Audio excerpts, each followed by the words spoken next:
My name is Dr Aditi Raghuram. I am an organizational psychologist. I've been a professor for many years now, and I also consult and advise organizations on various people development.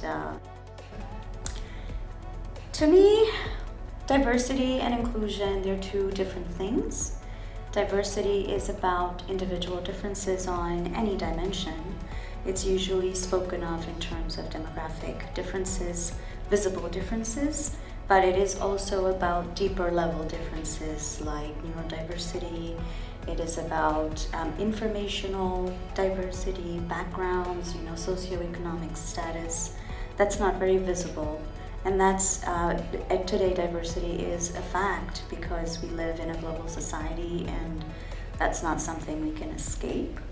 Inclusion is an environment where everybody from different backgrounds, they feel included, they feel like they belong.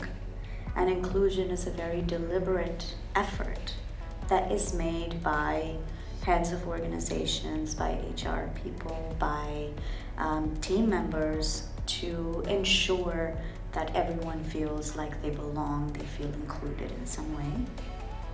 The first step is really to ask why the company wants a D&I strategy. What is the purpose of it? Because a lot of organizations will have these expectations. It's expected of them to have some sort of D&I initiative. But if you don't really question why, then companies will invest money, time, and resources into something that's not going to have an impact. And once you have your why, then clear learning objectives that tie into the impact that you're trying to have in your organization is also key. Measuring the impact is the final step to this. I would start with awareness.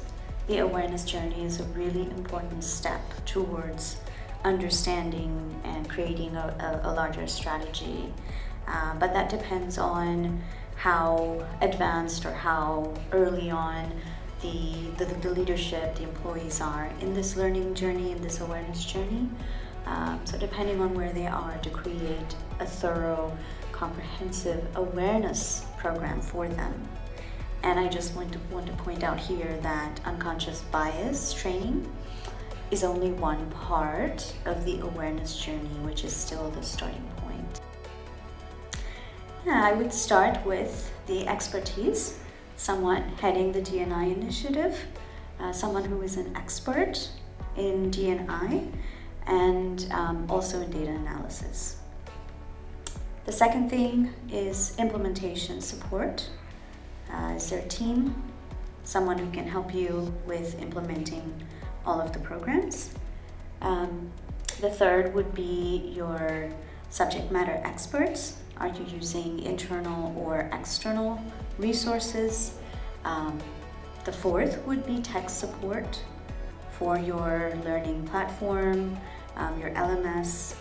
What kinds of technology do you need? What kind of support do you need for that? An e-learning specialist. And finally, who are your key change makers? Ambassadors within the organization that have a voice with senior leadership that can help be part of your cheerleading team for D&I. I think the most important thing is to make sure that D&I training must align with company values, must have measured impact. Without that, it becomes an item on the checklist and it's time and resources that are wasted and employees will lose trust in the organization. However, when these steps are followed and the question of why are you doing it is answered correctly, you're looking at a thriving workforce where people feel happy, they feel included, and that will increase their creativity, their productivity, and the overall health of the organization.